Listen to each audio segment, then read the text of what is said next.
আমার আল্লাহ বলে হাসরের মাঠে তোমার সেই রক্তের সম্পর্কগুলো সেদিন তোমাকে চিনবে না। তোমার ভাই তোমাকে দেখে দৌড়ে পালিয়ে যাবে, তোমার বাবা তোমাকে দেখে দৌড়ে পালিয়ে যাবে, তোমার সন্তান তোমাকে দেখে দৌড়িয়ে পালিয়ে যাবে, তোমার স্ত্রী তোমাকে দেখে দৌড়িয়ে পালিয়ে যাবে, তোমার দুঃখিনী মা তোমাকে দেখে দৌড়িয়ে পালিয়ে যাবে। আল্লাহ পৃথিবীতে সবচেয়ে দামি সম্পর্কগুলি যাদেরকে মনে করেছি তারা যদি আমাকে দেখে দৌড়িয়ে পালিয়ে যায়, আমার আপনটা তাহলে কে? আমার আপনটা তাহলে কে? আরে আল্লাহ, আমার আল্লাহ বলেন আপন ওই ব্যক্তি, সেদিন তার সাথে আমি তোমার মুলাকাত করাবো, সেদিন সে দেখে তোমাকে দাঁড়িয়ে যাবে, সেদিন সে দেখে জান্নাতের গেইটে তোমার জন্য দাঁড়িয়ে থাকবে।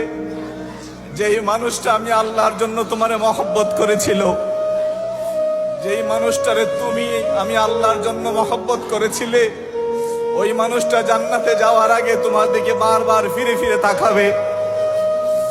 সেই মানুষটাকে এক গ্লাস পানি খাইয়েছিলে, এই ভরসায় সে তোমার দিকে ফেল ফেল করে তাকিয়ে থাকবে। আমি জানি এইরকম মহব্বতওয়ালা মানুষ এই পৃথিবীতে অনেক আছে। আমাদের মদিনার জামাতের প্রত্যেকটা আশেক একজন আরেকজন আশেককে এইরকম ভাবে মহব্বত করে।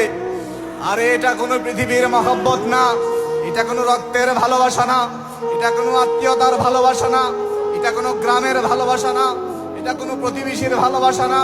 এই ভালোবাসা আল্লাহর ভালোবাসা, এটা আল্লাহর মহব্বত, এটা আল্লাহর নূরের মহব্বত।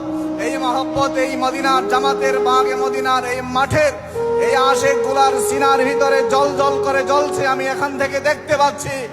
আরে আরে রক্তের সম্পর্ক সরে যাবে যেই দিন সাদা কাপড় পরবো, যেই দিন সাদা কাপড় পরে জমিনের নিচে চলে যাব, রক্তের সম্পর্কগুলি মারা যাবে।